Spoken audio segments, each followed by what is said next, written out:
Hello दोस्तों, कैसे हैं आप सब। उम्मीद करती हूँ अच्छे और मस्त होंगे। आज की कहानी है कटहल की सब्जी। गांव भटोली की सर्द भोर धुंध की चादर ओढ़े हुए कच्चे मकानों के बीच एक टूटी छप्पर वाली झोंपड़ी थी, जहां अंदर से किसी के खांसने की धीमी आवाज आ रही थी। यह झोंपड़ी थी गौरा देवी की, जो अब लगभग 70 साल की हो चली थी। शरीर झुक चुका था मगर हौसला अब भी सीधा खड़ा था। साथ में रहती थी उनकी बहू राधिका, जो करीब 25 की रही होगी, गोरी पतली, मेहनती और आंखों में हमेशा चिंता की परछाई लिए। राधिका की शादी को 5 साल हुए थे, लेकिन उन 5 सालों में पति रमेश 2 बार बीमारी से और 3 बार नौकरी छूटने से जूझ चुका था। अब शहर के अस्पताल में पड़ा था बुखार और कर्ज दोनों में झुलसता हुआ। घर में पैसा नाम की चीज नहीं बची थी। राशन का आखिरी चावल 3 दिन पहले बच्चों के लिए खिचड़ी में डाला गया था। तब से राधिका और गौरा देवी ने सिर्फ पानी और सूखी रोटी खाकर दिन काटे थे, वो भी अगर रोटी पड़ोसी ने दे दी तो। उस दिन सुबह राधिका उठते ही बाहर आई। धूप आज भी गायब थी, हवा में ठंड ऐसी थी कि मिट्टी तक कांपती दिखे। सामने नीम का पेड़ खड़ा था, सिर्फ चुपचाप। छोटा बेटा चिंटू 4 साल का था, गालों पर सूजन, आंखें नींद में डूबी हुई। उसने कहा, माँ, आज कुछ अच्छा खाना मिलेगा। राधिका ने झूठ की चादर ओढ़ी और बोली, हाँ बेटा, आज तो तुझसे भी पहले तेरा चूहा खाना मांगेगा। चिंटू मुस्कराया, फिर धीरे धीरे कमरे में चला गया। गौरा देवी बाहर खाट पर बैठी थी, आंखें बंद, हाथ जोड़कर कुछ बुदबुदा रही थी। अम्मा, तबीयत ठीक है? राधिका ने पूछा। बहू, आज रात मैंने एक सपना देखा, इतना सजीव कि लग रहा है अभी भी नाक में उसकी खुशबू है। गौरा देवी की आंखों में चमक थी। क्या सपना था? सपने में मैं पुराने समय की शादी में गई थी। वहां मिट्टी के चूल्हे पर कटहल की सब्जी पक रही थी। उसमें इतनी अद्भुत खुशबू थी, जैसे धरती और माँ का प्यार मिलकर किसी एक थाली में समा गया हो। राधिका मुस्कराई, अम्मा, आजकल तो कटहल 100 रुपए किलो है और हमारे पास 100 पैसे भी नहीं। हाँ बहू, गौरा देवी ने गहरी सांस ली। मगर वो सपना सिर्फ सब्जी का नहीं था, वो सपना भूख के आगे आत्मसम्मान को हारने न देने का था। राधिका चुप हो गई। बहू, पता है न, जब तुम्हारे ससुर थे तब भी एक बार अकाल पड़ा था। तब हम सबने एक कटहल के सहारे पूरा गांव खिला दिया था। कैसे अम्मा? राधिका की आंखें चौंक गईं। तब उस जंगल के पास, जो हमारे खेतों के पार है, वहां एक पेड़ था, पुराना कटहल का पेड़। किसी को नहीं पता कैसे, लेकिन उसमें फल इतने लगते कि पूरा गांव तृप्त हो जाता। राधिका ने सिर हिलाया, जैसे ये सिर्फ बुजुर्गों की एक पुरानी कहानी हो। लेकिन तभी घर के अंदर से रोने की आवाज आई। बड़ा बेटा भूख से बिलख रहा था। राधिका दौड़ी, उसे गोदी में लिया। झूठे दिलासे दिए, मगर माँ का दिल झूठ नहीं जानता। उसी शाम राधिका चुपचाप बाहर निकली। उसके कदम अनजाने ही उसी पुराने जंगल की ओर बढ़ गए, सूखे पत्तों पर पैर रखते हुए। सन्नाटा चीरती हुई वह वहां पहुंची, जहां एक पुराना कटहल का पेड़ अब भी खड़ा था। सूखा, थका, बूढ़ा पेड़। लेकिन तभी उसकी आंखें चमक उठीं। पेड़ के एक ऊंचे डाल से एक अकेला बड़ा चमकदार कटहल लटक रहा था, ऐसा जैसे किसी देवता का फल हो। राधिका ने इधर-उधर देखा, न कोई था, न कोई आया। उसने हाथ बढ़ाया, पर तभी उसे ऐसा लगा जैसे किसी ने कान में फुसफुसाया, राधिका, इस कटहल को यूं ही मत तोड़ो। ये कोई आम फल नहीं, इसमें उम्मीद है। मेहनत और प्रेम से पकाओ तो यह एक नहीं, हजारों के लिए बन सकता है। राधिका घबरा गई, उसने हाथ खींच लिया। क्या वह थकी थी? क्या यह उसका भ्रम था? क्या उसका दर्द अब उसकी कल्पना पर भारी पड़ रहा था? मगर वह जानती थी कुछ तो था। उसने दोनों हाथ जोड़कर उस पेड़ के सामने प्रणाम किया और कहा, अगर तू सच में कोई संदेश लेकर आया है तो मैं उसे संभालूंगी, इस फल का अपमान नहीं करूंगी।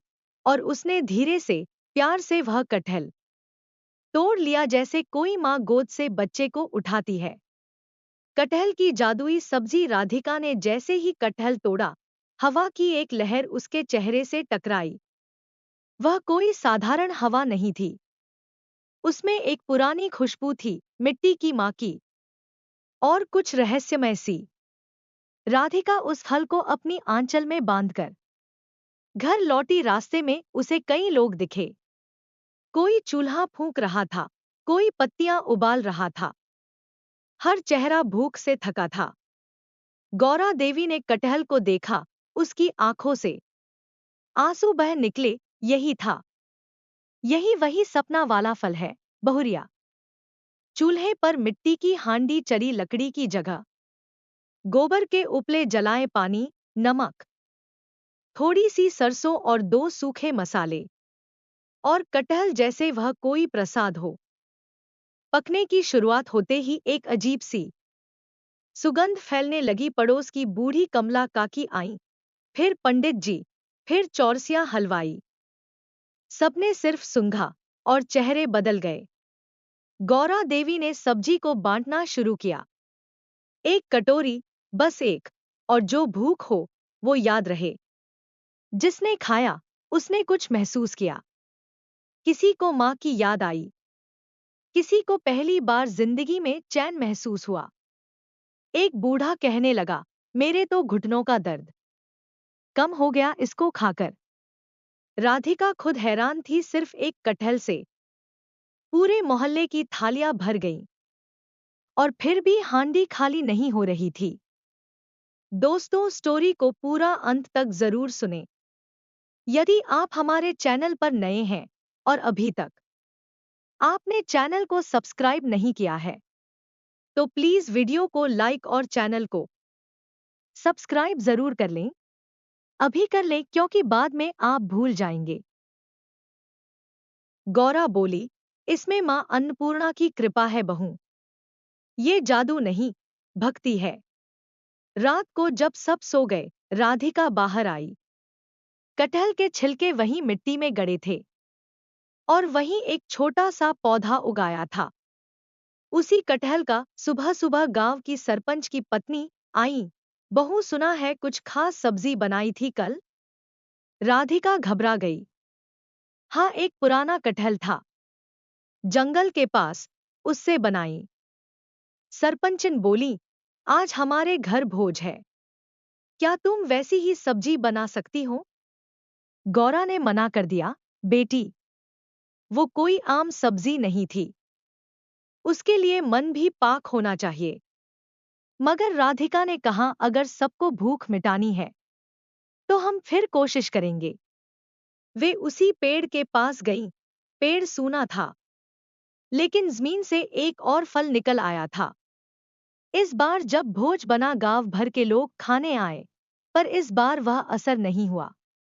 लोग बोले, ये वैसी सब्जी नहीं, इसमें वो बात नहीं है।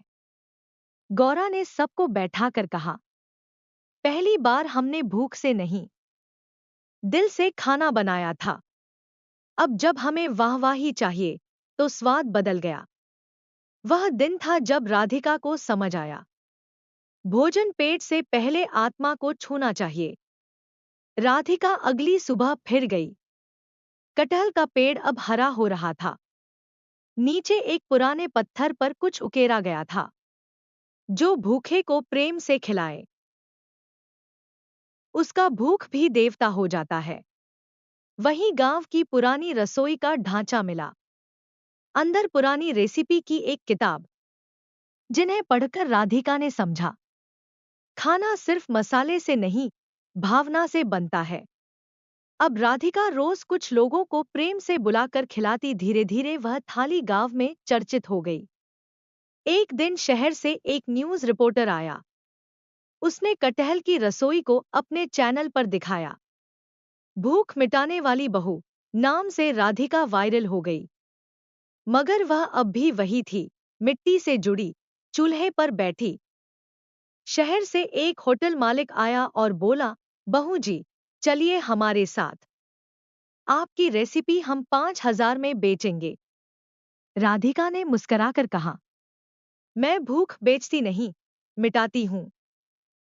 उसने पैसे नहीं लिए, बल्कि होटल मालिक को वहीं बैठाकर कटहल की सब्जी खिलाई। खाकर वह रो पड़ा, इतना स्वाद कभी नहीं चखा। राधिका और गौरा अब सिर्फ सास बहू नहीं, एक टीम बन चुकी थी, जहां एक अनुभव थी, दूसरी ऊर्जा, दोनों मिलकर रसोई चलाती और भूखों को खिलाती। राधिका अब गौरा को माँ बुलाने लगी थी और गौरा उसे बेटी।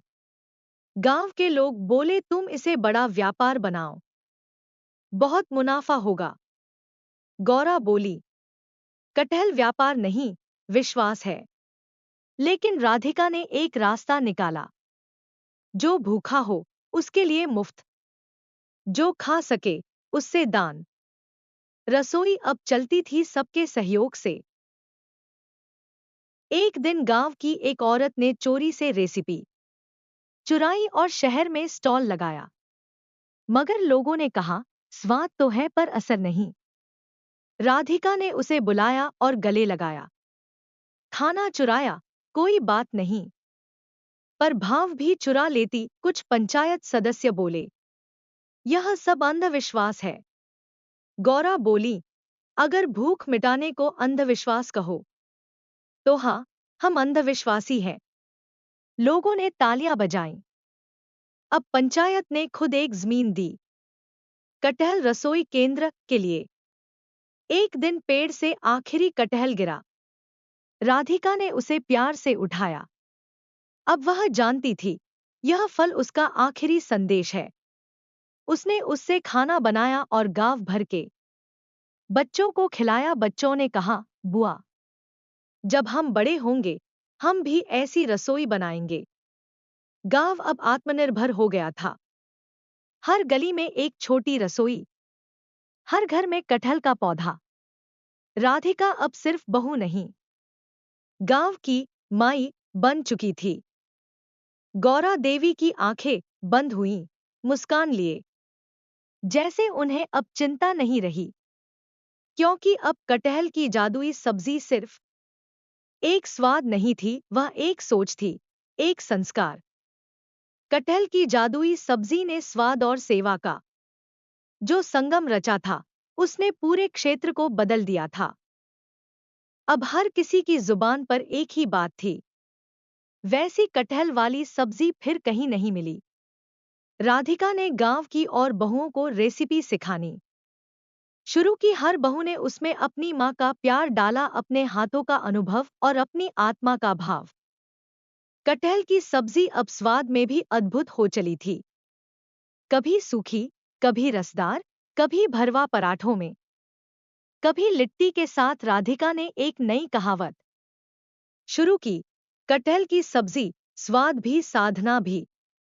और गांव में हर भोज की शुरुआत अब उसी थाली से होती थी, जिसमें पहले कटहल की सब्जी परोसी जाती थी, क्योंकि स्वादिष्ट वही होता है जो दिल से पकाया गया हो।